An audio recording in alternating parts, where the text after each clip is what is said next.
Welcome to Sports Talk with Puckett and Pontzer here on the airwaves of 88.3 WXOU. We've had a lot of Pistons news in the news this week. Pistons news in the news. Something uncommon around here lately. But some big free agent signings, mostly that I'm not a fan of, but we'll get Tim's opinion on them also. Tim Pontzer, my co-host here. Weekly on Sports Talk with Puckett and Pontzer, which is our radio program that's going on right now. Mm-hmm. So how you doing today, Tim? Fantastic. I just got back with you from the driving range for the first time in my life, and I sucked. Yeah. Okay. Well, we knew that. All right. Well, let's start with the Pistons. We'll eventually get into some other news involving the Lions, as well as the weekly Tiger Talk that we do here on our radio program. But we're going to start Pistons. The biggest move that was made this week, besides Rasheed Wallace, is that they brought in Josh Smith of formerly of the Atlanta Hawks. They gave him a 4-year, $56 million contract. So that averages out roughly to like $14 million a season, which is what we told you last week it would take. I believe we said like $14 to $16 million. And last week I gave you a little bit of a rundown on how I didn't want the names of Josh Smith or Andre Iguodala, and I gave you some names like Jarrett Jack, Kyle Korver, and then to look at trades because I thought that was a better way to build the team. But apparently Joe Dumars didn't feel the same way I did. So they sign Josh Smith. Tim, what did you think about it? Well, we talked about this past couple weeks on our show here, and it was apparent that the Pistons were going to make a move, whether it was Andre Iguodala or Josh Smith or their Jeff Teague was floated out there. Even people, Chris Paul, Rondo, they were going to bring in a name, and Josh Smith is definitely a name. Do I think that they overpaid for Josh Smith? I do, but I think that they had the money, so they might as well have spent it. And if you look at the team last year, which much like my golf game, couldn't shoot, couldn't score. I mean, they really couldn't do anything, and frankly, they couldn't win. They fired Lawrence Frank, and they needed to bring people in. And I think if you look at that team and look at this team now with Josh Smith, I think they're undoubtedly a better team. But I think they overpaid for him, and I don't know if look at all of the free agents out there. I know we were putting some names out there. I don't know if he is the best fit for the Detroit Pistons because he's not really a true 3 guard, as probably their biggest hole. And you can have some spacing issues now that you have Josh Smith, Greg Monroe, Andre Drummond all in your front court. But I think they're, like I said, undoubtedly a better team. But it'll be interesting to see how new coach Mo Cheeks works them, what rotation he has. I'm really interested to see if Monroe's still a Piston at the beginning of the season. There's rumors he might get traded, he might not. If you have Smith, Monroe, and Drummond, I'm interested to see how they play together. Yeah, I mean, that's the biggest question because Josh Smith, he can score, he can play some defense, he can kind of do it all. He has somewhat of a jumper, but is he? I don't know if you looked at the Pistons' biggest need. It was at that three spot, and you're kind of asking him to play that, but he's probably better at the 4. So, if this works where maybe you have a rotation of those 3 guys, I'd be okay with that, but I'd rather have had them get an Iguodala, who would truly fit that 3 spot, as opposed to getting a guy, you have 2 4s on the floor basically at the same time. Yeah. I mean, the one need he does fill is athleticism. Oh, absolutely. He's very athletic, and he's very talented. He really is. He's 6'9", which is massive, and he weighs 225 pounds. So he's listed as a small forward, but he does play the 4 a lot, the power forward, and that's Greg Monroe's position. So much like you, I would be looking for Dumars to make a trade. I would both want him to do that, and I would be looking for him to actually do that. But yeah, I mean, Josh Smith averaged 15.3 points per game, 8 rebounds, and 3.2 assists per game in his 9 years in Atlanta, which is pretty good numbers. And, there's a couple of stats or a combination of stats where, only him and LeBron James have ever done that, over a course of a season, or, just things that make you say, wow, So there's definitely that, and he can be a wow player. He's a talented shot blocker. He's not really good on the defensive end. He can't guard small forwards, which is what kind of makes him that tweener between a 3 and a 4. But he's definitely talented. He's big, and he adds the athleticism that the Pistons did not have. Right, and that's at the press conference yesterday. Look at me defending Josh Smith. At the press conference yesterday, Joe Dumars, he talked about how in today's NBA, you don't truly have a 1 through 5 lineup all the time. You kind of put your best players on the floor. And, you look at the team that won in the Heat, they didn't always have a center out there. Bosch is a guy who almost was playing like a guard a lot of times, standing behind the three-point line. And you had LeBron could play all 5 positions. You had they would rely a lot on guard-heavy lineups. The Pistons now, you have a kind of an interesting dilemma for them with new coach Mo Cheeks, and it's not something that's new to Josh Smith though, because he played a lot of the 3 in Atlanta with you had Al Horford and Zaza Pachulia, the center they would use. Oh boy. And he would play the 3 spot. You looked at him in the playoffs, he was guarding a guy in Paul George of the Pacers, and he did a really good job against him. Paul George was only able to shoot 38% whenever Smith was on the floor. And Paul George is a guy who can shoot lights out. But you look at that Hawks lineup, they had guys like Kyle Korver, a guy named Al Horford, pretty good players, Jeff Teague, guys that could move the ball around. And that's, you talk about spacing and the ability, you might see an uptick in turnovers when you have all 3 guys out there. However, one thing about Greg Monroe's game, I know you're not the biggest fan of Greg Monroe, one of the best parts of his game is he's a tremendous passer. He really is. And everybody always talks about that, and you can see it on a nightly basis.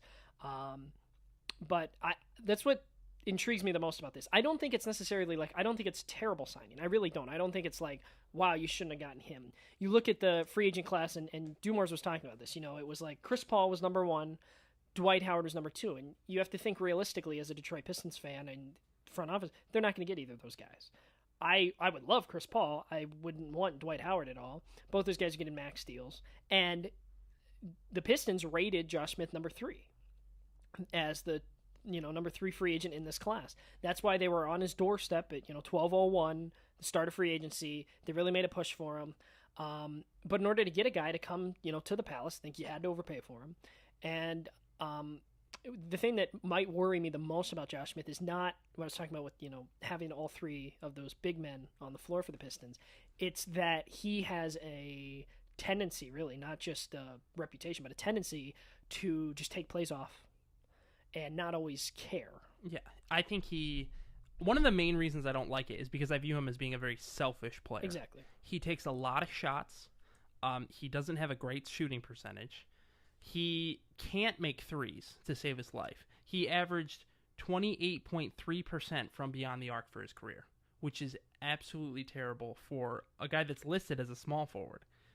That's more like a center or a power forward, who's taken 5 threes in his career. But I mean, like I said, he's really talented, but he tends to be selfish. And the number one problem I have with him is that he's paid to be a superstar. $14 million, you should be a superstar, and he's not a superstar. With his size, he should be able to drive the basket and create either an opportunity for a couple easy buckets from the free throw line by getting fouled, or by picking up an easy layup. And that's not something that he's great at doing. He's not great at creating those opportunities for himself. He'd rather come down the floor and shoot a contested 3 or a contested just inside the arc, shoot a jump shot. And that's why his shooting percentage isn't what it could be. And, that's one of the things that LeBron James changed when we saw the turn, both in the playoffs and the regular season, is when he drove the dish. He would take it to the hoop and he'd create an opportunity for himself to either get a layup or to get fouled. And that's what I like Josh Smith to start doing. Yeah, and I think you're absolutely right though. They overpaid for him, but you had to. And I mean, you see that not just not just for a guy to come to Detroit, but I mean league wide. You look at the money that teams are throwing. You look at what the Bobcats threw at Al Jefferson. Is when I think of it in this free agency class. You look even what it took for Cleveland to get Andrew Bynum to come for 2 years. And he didn't even play at all last year. These guys get huge money for guys that aren't on the level of, a superstar. But, the Pistons had the money to spend. They bring him in, and I think he helps you. You had one of the weakest wing rotations in the league. And whether he's playing 3 or 4, he's going to be out there. He's going to be one of the best defenders the Pistons have now, because that's something they could not do last year. I disagree. And he's not a good defender. And the thing is I think he makes the team better than they were before. Did they overpay for him? Most certainly. But it'll be interesting to see how he works with Drummond and Monroe. And he talked a big game at his press conference about how he thinks that he is respected around the league, and he thinks that he can be. He's only 27, but you look at this Pistons lineup, he's going to be one of the older veterans on this team. So you would expect him, especially with the money he's being given, to be a leader among these young guys. Okay, but I have a question for you. If he is respected around the league, if Charlotte does give Al Jefferson huge money, if the Mavericks are still looking for somebody to sign, why did no one else offer him $13 million? I don't. $14 million. $15 million. That's you talk. What do you talk we about, not know? Like PR speak and such. At that press conference, somebody asked him, take us through the process, and what other options did you have? And I don't think he meant to say it this way, but he said this was my option. They want to, and do I think that no one else gave him a call? No, I'm sure he got, but I think the Pistons gave him by far the most money, and that's why he's here. And you could say, it's not about the money. I think it's the number one reason he's here. If the Pistons are offering 10, 11 million, why were there no reports of other contract offers? Well, there was no reports of any other contract being offered. Not even $8 million. I don't know. I don't know if that stuff's going to come to the surface. I think the Pistons, Joe D made this was his guy. He wanted him. That's why he's there at 12:01. And apparently they talked for 5 hours that day. They talked for hours on end about that in consecutive days, and he ends up signing with Detroit. But you're right. It's not like Dallas wasn't after him and Houston wasn't after him. Now I know that the whole Dwight Howard lottery kind of involved many of the bigger teams and such, and then Golden State got Iguodala after Golden State kind of made a push for Dwight Howard. Didn't get him, knew they were out early on, and then they immediately picked up Iguodala. And who were the last guys that were Joe Dumars guys? Oh, exactly. They were Ben Gordon and Charlie Villanueva. Neither of who worked out. No, absolutely. So if this doesn't work, I think Dumars should have been fired this offseason. He just put in his eighth head coach. Even the one before or the one before. Of all this, but if amazing stat. If there's one thing that's going to make Joe Dumars sink or swim, it's going to be Josh Smith. Because, like you said, this is his guy. Yeah, well, and one thing is whether they win or not. Even if Josh Smith, doesn't really succeed, but they still win, he might stick around. But if they lose, that's. But I think that you're right that it goes hand in hand whether they win and the play of Josh Smith, because he's going to be expected to be a guy now in the Pistons system. Whoever's running the point now, whoever is playing the two, you kind of have your front court locked up really of what it's going to be. And you have a new coach. It's really Josh Smith is going to have to produce for them to be successful, I think. And look at the draft pick they made. That's Jody's guy too. It is. Yep. Trey Burke's sitting there. Yep. Michael Carter Williams is sitting there. C.J. McCollum's sitting there. Everybody's like, we need a point guard. Go get a point guard. But Dumars has this mindset that we've seen on display this offseason of, no, this is my guy. I'm the smartest guy in the room, and I'm going to do what I want to do because this is what I think is going to make us better. And if he's not right, which I don't think he is, and there's a lot of people that don't think he is, because when they drafted Kentavious Caldwell-Pope, a lot of people didn't even know who that was. Exactly. So he has this mindset of, I'm the smartest guy. I'm going to do whatever I want. And if it doesn't work, he needs to be fired. And I would almost fire him midway through the season, if necessary. I think some of the quotes that were from the press conference, they were, both Joe D and Josh Smith believe that they can be playoff teams. And you look at the East Conference, it's probably going to be sort of a weaker conference maybe in terms of those 6, 7, 8 spots. Pistons really need to lock up a spot in the playoffs, or he's gone. I think if they're looking at another lottery pick, you're done. But I think that Joe Dumars, he knows that his first round pick in next year's draft, which is kind of a deep draft. A lot of people are looking at the 2014 draft as one of the better ones coming up.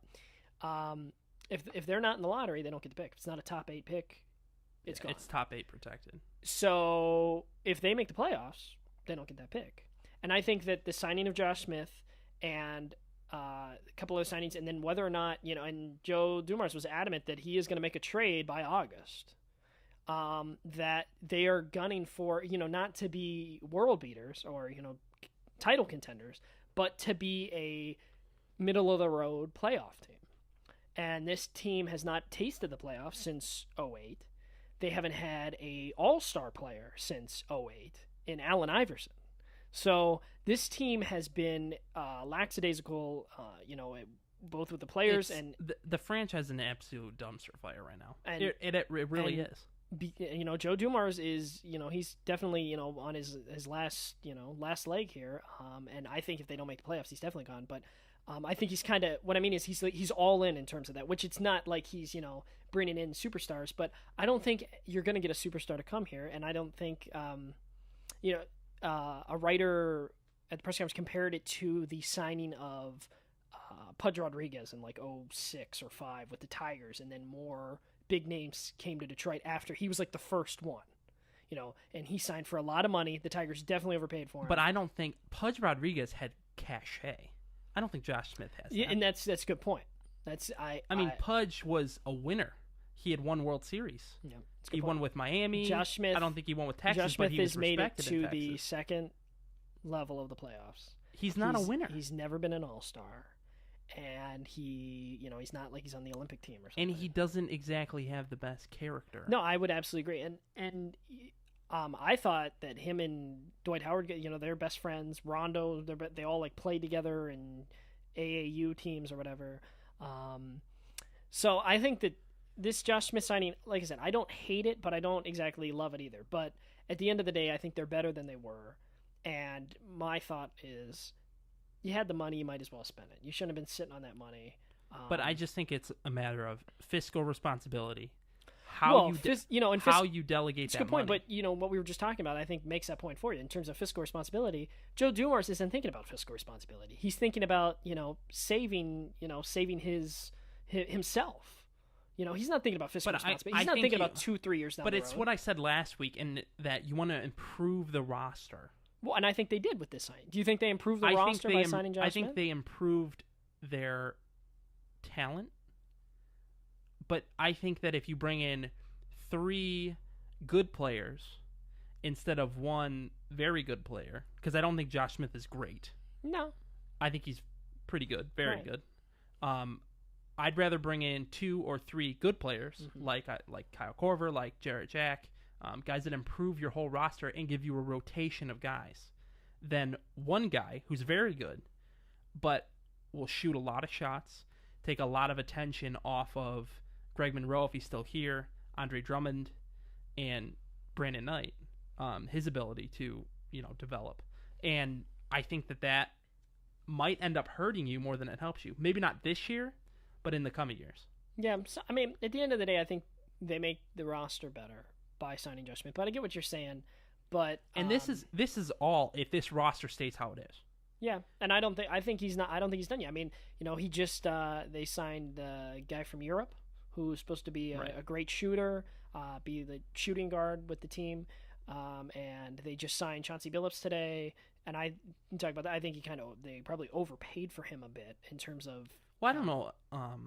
Yeah, I mean that was breaking news today. Is that you would hope they that signed maybe Chauncey Billups. A guy like Billups you could get for the veterans minimum, but the mid-level exemption type thing. Instead, he gets But the thing is, Joe Dumars has this money, and he is looking to spend it because, it's an interesting point about the fiscal responsibility because I would agree with that. You look at the draft coming up, you look at the free agents in the next class, and I think you're going to see some teams tank this year to maybe try and get those better picks, especially at the second half of the year. But the Pistons, I think Joe Dumars sees this as, and you're absolutely right about him being, the smartest guy in the room. He's like, this is his show. And I think a big part of that, and this is kind of a side topic, is that there is no other voices in the room.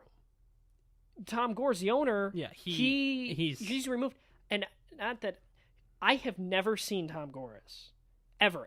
I've seen him once at a game on TV, but I've never seen him at any game on TV. No, he's not on the sideline in the owner's box. He's not an active participant in the organization. They introduced the coach at a press conference. He's not there. They introduced Josh Smith at the press conference. He's not there. You look at these other signings across all the sports. Usually, the owner at least is sitting there just for good looks. And I think Joe Dumars, basically he calls the shots. And he had that. You talk about the and I think that's a really dangerous. Well, game it to is play. because you saw when we saw the last time he did this. You had the past owner die. Yeah, Bob Davison dies. His Karen wife Davison's owning it, kind of, and she was selling off things. and she doesn't really know what she's doing. But the last thing that Joe did, like when that happened, it was 2008, is he signed Ben Gordon, Charlie V, and that undoubtedly just flamed out. Ben Gordon's on the Bobcats now. You had to give him away with a first-round pick to take on Corey Maggette to shed salary.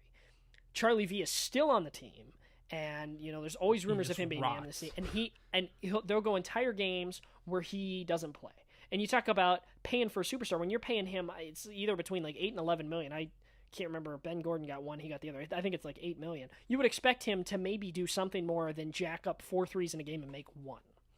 And you talk about a guy who can't play defense. Charlie Villanueva. Well, but Charlie Villanueva isn't exactly a huge part of the team. But when you bring in Chauncey Billups, to me, that just says Dumars is just looking for familiarity. He's like, hey, I know this guy. He won me a title. That's why Rashid's an assistant. And that's, we'll talk about that Rip Hamilton got waived today by the Bulls. Why don't you bring him back? Yeah, well, where's Mike James and Lindsey Hunter? It's ridiculous that Dumars should know more than to just bring back somebody. It's like, hey, we know him.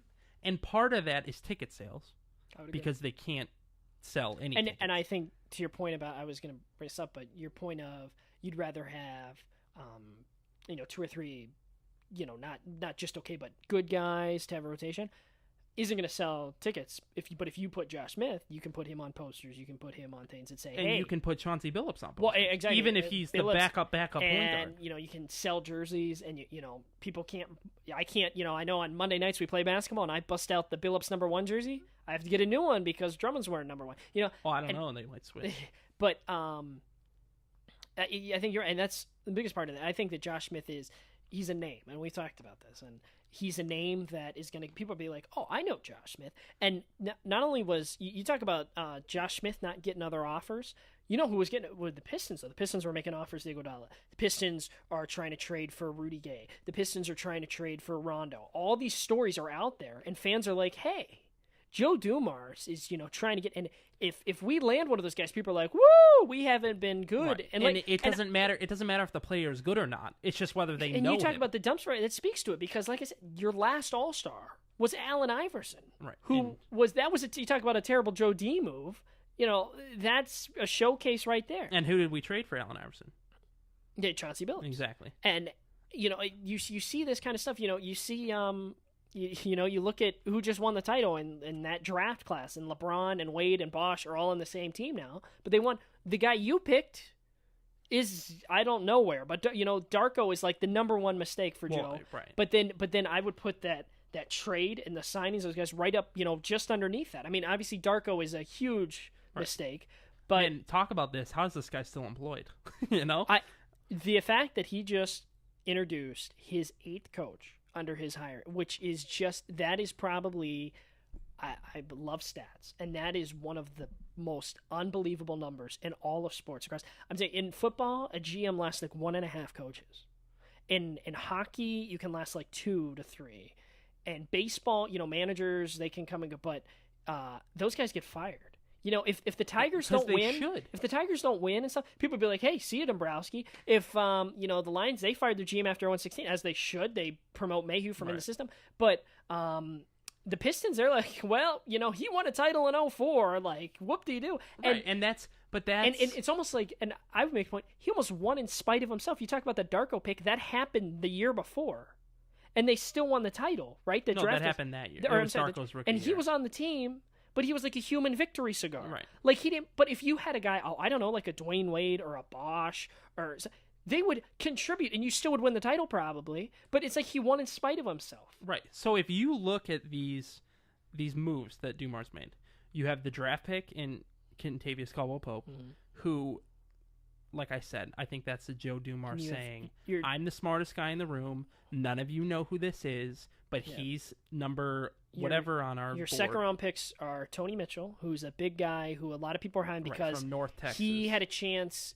to be a lottery pick out of high school, but that was right when they ended up, you couldn't do that. Right. Then he got in some legal troubles. He went to college for 8 years, it seems like. He's finally done. He transferred. Some people are really excited about him, and he had some strong showings in some summer league. Right. Then you have Peyton Siva was the other second-round pick. Another guy that people know because he played on a national championship. He won the national championship. He's going to look to get time at point guard, but now you bring in a guy like Billups. I think unfortunately he might be the odd man out Peyton Siva, on the end of your roster. I think Tony Mitchell, people are high on. Obviously, you're not going to cut Caldwell-Pope. It'll probably take an injury for Peyton Siva to make it. Exactly. And I think either him or a Kim English could be the odd man out on this roster going forward. But regardless, now then that speaks to that. They signed this guy from Europe. Another guy. Dumars is the smartest guy in the room. Nobody's ever heard of this guy. Now, to give credit to this guy's name's like Luigi something. I apologize that I don't know his name, but I mean, yeah, he's Luigi. He was he played in Italy, obviously, and he's supposed to be really talented. But it's somebody that nobody's ever heard of. They're gonna bring him in, and Dumars signs him and says once again, "I'm the smartest guy in the room." He was the Italian League MVP. And I'm just saying, and he had the Celtics were after him, the Mavericks were after him, the Sacramento Kings and another team were actively trying to sign him. So it's not like the Pistons now the Pistons gave him a 2-year, basically $4 million contract. So maybe they paid him more, especially for a nobody to come over. But he has some talent, and he can shoots 47%. So anyway, back to the Joe Dumars' recent activity. Billups, a guy who's going to sell tickets, and Smith, a guy who's going to sell tickets. And then you forgot Will Bynum. They just re-signed him, too. Right. So what do we see in terms of, what's in common with all these signings? Number one, familiarity. Former guys that a lot of people know, guys that people have watched a lot of times. And then the other thing is some of them are, I know more than you do, and I'm going to do whatever the heck I want to do, and this is my team. And it's very, not selfish, but just boom, there it is. Deal with it. And if this roster right now is what the roster is when the season starts, I think it's an absolute failure. An absolute failure. And, some people may disagree with that, but the other activity is they signed Rasheed Wallace. To be an assistant coach, and that's something Mo Cheeks kind of was, unlike these other moves, where Joe Dumars really has the final say. Mo Cheeks wanted him as an assistant. The thing about Rasheed is he's never done this before. No. And Rasheed had an interesting quote. He said, but familiarity. You're absolutely. But Rasheed, he said, "I'm a guy who very passionate. I mean, you always see that." Right. But he said, when I was very passionate and something wasn't going our way for my team, whoever's playing, the Trailblazers, the Pistons, the Knicks, Celtics, if it wasn't going my way, I could do something about it because I could go out on the court and hit a three or, hit someone, Yeah. But now he's a coach, he says, I can still have that passion, but I can't do anything about it. You have to tell other people what to do and hope that they do it. So I think it'd be interesting. To me, that's almost kind of like a trivial thing that's just kind of like, oh, yay, he's there. I hope, when you're watching games that you see him on the sidelines, hopefully he's, talking to the refs. It could be fun more than anything. But I don't know what his, if he's going to have a huge impact on this team. I don't think he'll have an impact, or not a huge impact. He'll probably have some impact, and I think that he can have one if he settles down a little bit. if he's not the guy, like you said, that's, chatting it up and getting technicals and stuff. Because if you got a technical as an assistant coach, that'd be pretty embarrassing. Well, I mean, it happens. It happens, but it's not, like, if he got multiple, right, that would be ridiculous. Right. And it'd be trying to steal the show, trying to live vicariously through your players. But if he can relax, just do the bench, or be, on the bench, and he can help a guy like Drummond or Tony Mitchell or Monroe, if he's still here, develop more, then that'll help them. Okay, so ultimately, we had a good discussion about all these signings. Back to the Josh Smith signing, which highlights it all. My question for you would be, what in these 4 years that they signed him, what would make this signing either a failure or a success? Like, what needs to happen? I think more of the success. What needs to happen for this signing to be a successful move by Joe Dumars for the Detroit Pistons? It's a failure if he does what he's done the last 9 years. It's a success if he turns into a superstar. Maybe he enters his prime at 28. Becomes a superstar and attracts more free agents. Okay. And similarly, maybe like that Pudge example we were talking about. Right. With the Tigers. And I think that they need to go, I'll say Eastern Conference Finals. See, that would be my. You can talk about Josh Smith all you want. Josh Smith could light it up and average 25 a night and all that. But if he brings in some free agents, maybe makes the team as a whole better. No, I think it needs to happen on the court. He could score 40 a night and they could be in last place, which could happen. I could see which that would happening. make it still a exactly. failure. That's what I'm saying. What needs to happen is at the end is this move needs to help the team overall. Right. And that's the danger about it. And I think we've kind of made this apparent that I think it makes the team better. But does it make them that much better? All these, and you're talking does it make them as much as much better as they could be? Right. And I think we're in multiple signings. We're in agreement that it happens, matters what happens on the court. This could be great for the Pistons, and he could score and sell jerseys and tickets and all that. But they need to win. When you haven't, I go back to, you haven't had an All-Star since 08, and you haven't made the playoffs since then either, or 09. That's frankly unacceptable, especially in the NBA, when you can just kind of putz around and get trip into the playoffs. Exactly. That's the race to 38 wins. So exactly, they need to be somewhere, not just like an 8 seed, but sitting there at maybe like a 5 or 6 seed, really trying. If I'm not expecting them to beat Boston, Chicago LeBron, and Cleveland. I will change this from making the Eastern Conference Finals to making the finals if LeBron leaves the East. Oh, yeah, maybe go to the Lakers. But right now it's kind of like, exactly Heat time.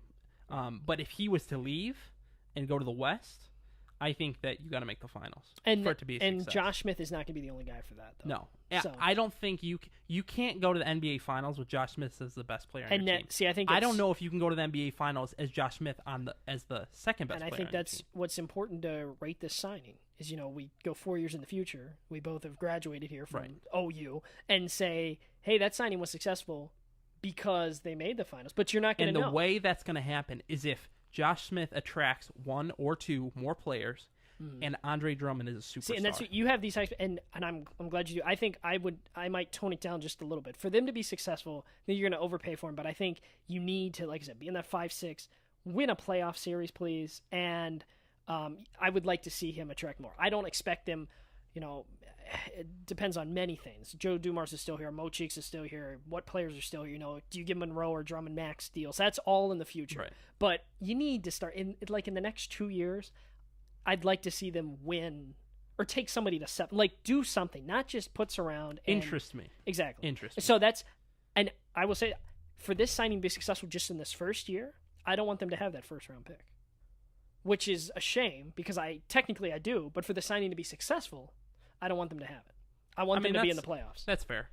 But what you don't want to do is be a tweener team, barely miss the playoffs, and then you're like 13, you lose the pick, and then everything's for naught. Exactly. So, that just is what it is. But I think you're right. Either make the playoffs or be in the top 8. Yeah. All right. We're going to go to break now. We're going to come back talking about Stafford's new contract extension with the Lions, and then some Tigers talk that we do weekly here on Sports Talk with Puckett and Pontzer.